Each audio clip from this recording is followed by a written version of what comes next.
Ye Yan hanya beristirahat sebentar sebelum akhirnya tertidur. Saat sinar matahari pertama menembus jendela, ia pun terbangun, duduk bersila, lalu mulai menyerap energi spiritual dari langit dan bumi untuk memperkuat kultivasinya. Aku masih belum mencapai puncak lapisan kelima. Besok aku harus mencapainya, gumamnya. Setiap kenaikan level semakin sulit, membutuhkan lebih banyak usaha dan sumber daya. Namun, pikirannya kembali pada harta karun di dalam dada gurunya. Membayangkannya saja sudah membuatnya gelisah. Aku harus melihat keadaan gadis itu. Dengan langkah mantap, ia menuju basement tempat Wang Qingsui dikurung semalaman. Wang Tong masih berdiri di sana, wajahnya penuh kekhawatiran. Dari dalam ruangan, terdengar suara bang, bang, bang, tanda seseorang tengah menabrakkan diri ke dinding. Wang Qingsui, yang sepenuhnya dikendalikan oleh efek obat, kehilangan akal sehatnya dan hanya mengikuti naluri primitif. Tanpa menyadari bisa menggunakan kekuatan spiritual, ia hanya menabrakkan tubuhnya dengan liar ke tembok, berusaha keluar. Senior. Wang Tong bersuara serak, matanya merah karena semalaman tidak tidur. Usianya yang sudah lebih dari 60 tahun membuatnya sulit bertahan lama dalam kondisi seperti ini. Hampir berhasil, kata Yan tenang, matanya memandang basement. Wang Tong mungkin tidak bisa melihatnya, tetapi Yan jelas merasakan energi spiritual berkumpul dalam ruangan. Bahkan, ada kejutan tak terduga di dalamnya. Ada keuntungan tambahan, gumamnya sambil tersenyum. Belum sempat Wang Tong bertanya, tiba-tiba terdengar ledakan keras. Batu besar yang menyegel basement pecah berkeping-keping, dan sesosok tubuh melesat keluar dengan aura menggetarkan. Di belakang Wang Qingsui, tampak bayangan rubah raksasa dengan 9 ekor yang berkibaran, memancarkan pesona tak terlukiskan. Namun, dalam sekejap, bayangan rubah itu lenyap, digantikan oleh seekor woluan, burung api mitos. Dengan kepakan sayapnya, udara sekitar langsung terbakar oleh api yang membara. Woluan Dharma Form, seru Wang Tong terperangah. Dahulu, nenek moyang keluarga Wang pernah mencapai tingkat ketiga dengan membangkitkan Dharma Woluan. Namun, setelah generasi berganti, kekuatan ini semakin langka. Wang Tong dan 3 putranya memang mewarisi kekuatan tersebut, tetapi kini Wang Qingsui juga mendapatkannya, dan lebih kuat. Ye Yan hanya tersenyum. Ia memang berniat membangkitkan darah keturunan dewa dan iblis dalam tubuh Wang Qingsui, tetapi tidak menyangka gadis itu sekaligus membangkitkan Dharma Formnya. Keuntungan tambahan yang tidak terduga, ujarnya ringan. Namun, kebahagiaan Wang Tong seketika buyar saat Wang Qingsui yang baru sadar mendadak ingat kejadian semalam. Wajahnya merah padam karena malu dan marah. Ia mengingat bagaimana dirinya kehilangan kendali, mengeluarkan suara-suara tak pantas, dan semua itu pasti terdengar oleh Ye Yan. Bajingan! Aku akan membunuhmu, serunya geram. Tanpa pikir panjang, ia menyerang Ye Yan dengan segenap kekuatannya, Dharma Woluan mengepakkan sayap dan melepaskan gelombang api ke arah pria itu. Tidak! Wang Tong berteriak, buru-buru menghadang serangan cucunya. Boom! Tubuh Wang Tong terpental, darah segar menyembur dari mulutnya. Kakek! Wang Qingsui terkejut. Ia segera berlari dan membantu kakeknya bangkit. Namun, alih-alih marah, Wang Tong justru tersenyum puas. Luar biasa! Katanya lirih. Ia menyadari bahwa kekuatan cucunya kini telah jauh melampaui dirinya sendiri. Darah keturunan dewa dan iblis memang luar biasa. Meskipun hanya terbuka sebagian, tubuhnya sudah sekuat ini. Sebenarnya, dia belum memanfaatkan kekuatannya sepenuhnya, Ye Yan berkata santai. Wang Qingsui menggigit bibirnya keras hingga berdarah. Ia tahu, ia telah mendapatkan kekuatan besar berkat pria ini. Tapi bagaimana bisa ia melupakan rasa malunya? Ye Yan tak banyak bicara. Ia hanya mengulurkan jari dan mengetuk dahi Wang Qingsui. Ini. Wang Qingsui terkejut. Dalam sekejap, lautan informasi membanjiri pikirannya. Itu adalah teknik kultivasi, kitab api. Teknik di tingkat suci yang jauh lebih kuat dari apapun yang pernah ia pelajari. Namun, karena jumlah informasi yang begitu besar, Wang Qingsui tak sanggup menahannya. Kesadarannya meredup, dan ia jatuh pingsan. Ye Yan menangkap tubuhnya dengan lembut, lalu membaringkannya di tanah. Dia hanya butuh waktu untuk menyerapnya, katanya pada Wang Tong. Wang Tong menatap Ye Yan dengan penuh rasa hormat. Mampu mentransfer ilmu hanya dengan satu sentuhan jari adalah kemampuan yang hanya dimiliki oleh para ahli tingkat ketiga ke atas. Senior, terima kasih banyak. Di tempat lain, di dalam Earth Medicine Pavilion, Xiaorong dan Song Qin terbangun secara bersamaan. Mereka membuka mata, lalu saling berpandangan. Mereka berdua telanjang bulat. Ahahaha. Dua gadis itu berteriak bersamaan, buru-buru menjauhkan diri satu sama lain. Xiaorong mengepalkan tangan, wajahnya merah padam karena amarah. Ye. Yan, katanya dengan penuh kebencian, mengucapkan namanya kata per kata. Aku tidak akan memaafkanmu, sumpahnya dengan penuh dendam. Song Qin hanya bisa menghela napas, memahami perasaan gadis muda itu. Ia tahu bahwa semua ini terjadi karena efek obat yang mereka konsumsi secara tidak sengaja. Namun, bagaimanapun juga, semua ini tidak akan terjadi jika Ye Yan tidak ada. Keduanya menatap ke arah yang sama, dan dalam hati bersumpah untuk membalas perbuatan pria itu. Wang Qingsui baru terbangun saat senja. Swear, bagaimana perasaanmu? Wang Tong segera bertanya dengan penuh perhatian. Sangat baik, sangat kuat. Aku merasa memiliki kekuatan yang belum pernah kurasakan sebelumnya. Wang Qingsui berkata dengan nada terkejut, merasakan perubahan besar dalam tubuhnya. Dan, dia terhenti sejenak, lalu melanjutkan, Tuan telah memberikanku sebuah ajaran, yaitu sutra api yang begitu luar biasa hingga aku tak dapat menilai tingkatannya. Apa? Wang Tong benar-benar terkejut. Meski cucunya baru mencapai puncak tingkat 5, sebagai mantan dekan Akademi Daxia, ia memiliki akses terhadap teknik tingkat tinggi, bahkan hingga tingkat 4. Tentu saja, ia tidak pernah menyembunyikan rahasia ini dari cucunya dan telah mengajarkannya tanpa ragu. Wang Qingsui sendiri cukup berpengalaman dalam menilai suatu teknik. Namun, jika ia sampai tidak bisa mengukur tingkatan sutra api yang diberikan oleh Ye Yan, itu berarti teknik tersebut berada di tingkat 3 atau bahkan 2. Sayangnya, Tuan mentransmisikan ajaran ini langsung ke dalam kesadaranku. Aku tidak bisa menuliskannya atau menjelaskannya dengan kata-kata, jadi aku tidak bisa memberikannya kepada kakek. Wang Qingsui menghela napas, merasa sedikit menyesal. Swear, jangan pernah berpikir seperti itu lagi.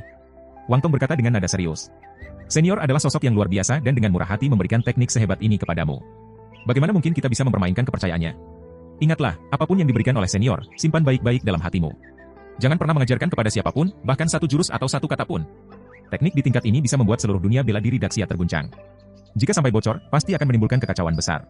Lebih dari itu, Ye Yan adalah seorang yang tak terduga. Jika ia marah, satu kota atau bahkan seluruh negeri bisa dihancurkan dalam sekejap. Wang Qingsui menjadi semakin hormat. Ia masih menyimpan rasa malu dan amarah terhadap Ye Yan karena kejadian sebelumnya, tetapi setelah menerima ajaran luar biasa ini, ia tidak bisa menampik kenyataan bahwa Ye Yan adalah sosok yang luar biasa. Aku mengerti, kakek. Ia mengangguk dengan tekad.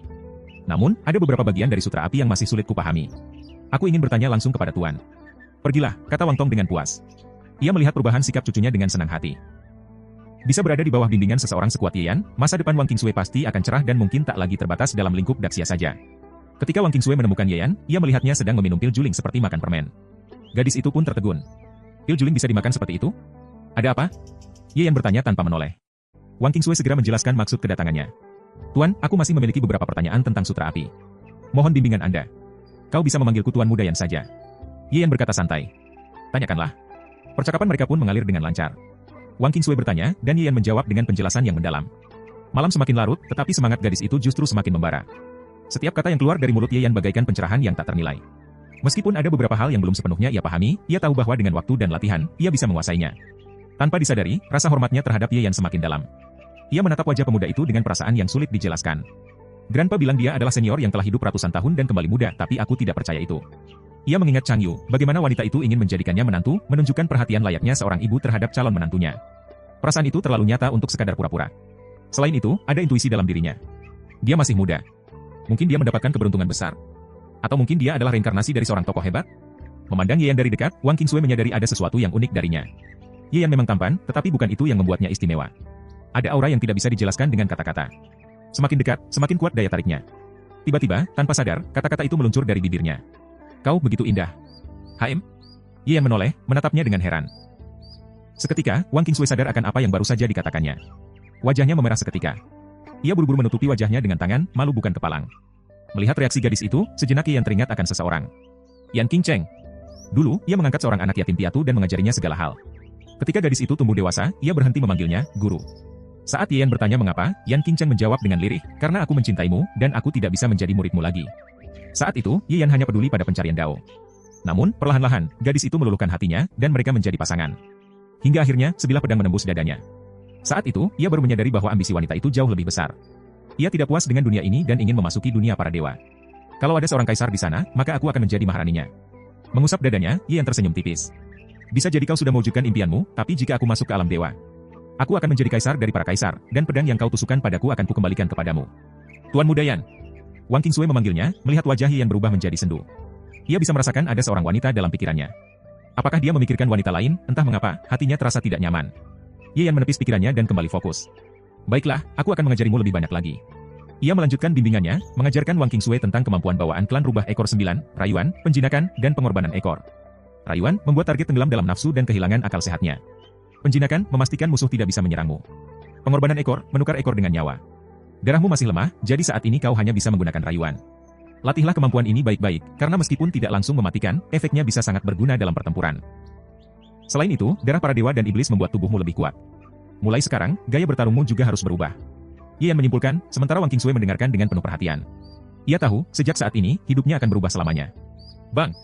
Bang! Bang! Di arena latihan Yemenshan, Wang Qingsui bertarung sengit dengan Huzi. Kemarin, Huzi mampu mengalahkan Wang Tong seorang diri. Namun kini, Wang Qingsui telah membangkitkan garis keturunan dewa dan iblis. Dewa dan iblis kuno tidak mengandalkan kekuatan spiritual, tetapi memiliki fisik yang luar biasa. Baik kekuatan, kelincahan, maupun kecepatan mereka jauh melampaui ras lain. Ini adalah anugerah dari langit. Kini, baik Wang Qingsui maupun Huzi yang telah membangkitkan darah dewa dan iblis secara alami mewarisi keunggulan ini. Tentu saja, darah 9 ekor rubah surgawi yang dimiliki Wang Qingsui tidak sekuat darah semut langit milik Huzi. Selain itu, dalam sejarah, rubah surgawi berkasta raja, sedangkan semut langit berkasta suci, menjadikan perbedaan mereka semakin besar. Wang Qingsui masih mampu bertarung seimbang dengan Huzi karena ia telah berlatih seni bela diri sejak lama. HMPH. Ye Yan mengusap dagunya, tampak tidak puas. Generasi pertama dewa dan iblis lahir langsung dari surga dan bumi dengan kekuatan puncak. Namun, generasi kedua berbeda. Meski mereka tetap terlahir lebih kuat dibandingkan ras lain, mereka tetap membutuhkan waktu untuk tumbuh. Misalnya, 9 anak naga hijau legendaris tidak langsung mencapai alam innate sejak lahir. Namun pada akhirnya, mereka semua mencapai tingkat suci, meskipun membutuhkan waktu sekitar 10.000 tahun. Namun, dewa dan iblis memiliki keunggulan lain, umur panjang. Seorang manusia biasa hanya hidup sekitar 100 tahun. Hanya ketika mencapai peringkat ketiga, barulah umur mereka meningkat drastis. Peringkat ke-6 memiliki umur sekitar 300 tahun, peringkat ke-5 bertambah 100 tahun lagi, peringkat ke-4 memiliki umur 500 tahun. Bahkan seorang suci tingkat 1 hanya bisa hidup selama 5.000 tahun, masih kurang dari separuh masa pertumbuhan normal bagi dewa dan iblis. Dalam kondisi ini, garis keturunan dewa dan iblis terasa kurang berguna. Tapi untungnya, darah dewa dan iblis bisa dipercepat pertumbuhannya, asalkan ada sumber daya yang cukup, bukan sekadar proses pembangkitan seperti yang dialami Huzi sebelumnya, tetapi benar-benar meningkatkan kekuatan garis keturunan mereka. Masalahnya adalah, sumber daya semacam ini sangat mahal. Belum lagi kebutuhan Yeyan sendiri. Jika ia ingin meningkatkan kekuatannya dengan cepat, ia juga memerlukan banyak sekali sumber daya. Jika aku sudah lebih kuat, aku bisa menjual teknik rahasia, formasi, resep pil, atau membuat jimat untuk ditukar dengan sumber daya. Tetapi sekarang, aku baru saja menyentuh alam innate dan bahkan tidak bisa melawan seorang kultivator tingkat 7. Jika aku mengungkapkan kekayaanku, aku hanya akan mendatangkan masalah. Yeyan menghela napas. Dalam kehidupan sebelumnya, ia tidak mengalami masalah seperti ini karena segalanya sudah dipersiapkan sejak awal. Namun dalam kehidupan ini, ia benar-benar miskin. Tidak masalah. Aku hanya perlu waktu. Ia menghentikan pertarungan antara Huzi dan Wang Qingsui lalu bertanya santai, kau datang ke Sucheng untuk mengunjungi keluarga? Tidak, jawab Wang Qingsui. Kakek mendengar kabar bahwa di Gunung Taiyun mungkin ada Moonsoul Grass, tanaman yang bisa menyembuhkan jiwa. Kakek ingin mencobanya untuk memperbaiki laut kesadarannya. Sekalian, dia membawaku agar aku bisa beristirahat. Dia melirik Yeyan dan menambahkan dengan nada kesal, di ibu kota ada seseorang yang terus menggangguku. Sangat menjengkelkan. Moonsoul Grass? Mata Yeyan berbinar. Kalau aku kembali ke ibu kota nanti dan dia masih mengganggumu, aku akan mematahkan kakinya. Wang Qingsui bersorak senang. Bagus. Terima kasih, Tuan Yan. Tanpa sadar, pesona alami rubah surgawi terpancar dari dirinya. Meski tidak disengaja, setiap gerakannya mengandung daya pikat luar biasa. Yeyan tersenyum. Moonsoul Grass tumbuh di tempat yang sama dengan buah sapi tanah, salah satu bahan langka yang bisa mempercepat pertumbuhan garis keturunan dewa dan iblis. Sempurna, pikirnya. Apakah orang-orang di sekitarku membawa keberuntungan? Dia memeriksa Huzi dan Wang Qingsui, tetapi mereka berdua tampak memiliki nasib biasa saja. Dia juga tidak perlu memeriksa dirinya sendiri, dia sudah mati sekali, tidak mungkin mendapatkan keberuntungan lagi. Ceritakan lebih banyak tentang Gunung Taiyun, kata Yeyan. Gunung Taiyun dipenuhi monster. Bagian luarnya dikuasai oleh monster peringkat 9, sedangkan bagian dalamnya dikuasai monster peringkat 8, jelas Wang Qingsui. Moonsoul Grass ada di bagian terdalam, dijaga oleh monster kuat. Kalau tidak, sudah lama dipetik orang. Yeyan tersenyum. Dan kalian masih berani ke sana? Kakek meminta bantuan salah satu mantan muridnya, seorang kultivator tingkat 7. Kami berjanji bertemu di kota Jiulang 10 hari lagi. Namun, kini laut kesadaran kakeknya sudah mulai pulih, jadi mereka tidak lagi membutuhkan Moonsoul Grass. Monster peringkat 8? Itu justru yang dibutuhkannya. Monster peringkat 8 memiliki inti iblis, bahan utama dalam pembuatan pil pengumpul spiritual tingkat tinggi. Yeyan berpikir sejenak. Dengan tubuhnya sebagai sumber dao serta kekuatan teratai emas dao, ia cukup percaya diri untuk menghadapi monster tingkat 8. Namun, jika ada lebih dari satu, itu bisa menjadi masalah. Aku harus bersiap-siap. Seberapa jauh Gunung Taiyun dari sini? Tanyanya. Paling lama 3 hari perjalanan, jawab Wang Qingsui. Yeyan menghitung. Chu Yanran akan menantang seluruh kota dalam 11 hari. Itu cukup waktu untuk pergi ke Gunung Taiyun, menyelesaikan urusannya, dan kembali sebelum pertarungan. Besok kita berangkat ke Gunung Taiyun, katanya. Wang Qingsui terkejut. Kenapa? Kakek tidak butuh Moonsoul Grass lagi. Namun, Yeyan sudah mengambil keputusan. Kembali ke kamarnya, ia mulai bersiap. Dengan sumber daya yang minim, satu-satunya pilihan adalah menggunakan keahliannya. Yeyan mengambil kuas, mencelupkannya ke tinta, lalu menuliskan satu karakter di atas kertas. Petir ia menulis dengan sangat perlahan, meskipun hanya satu kata, namun ia menyelesaikannya dalam 5 tarikan napas. Selesai. Yeyan tersenyum puas.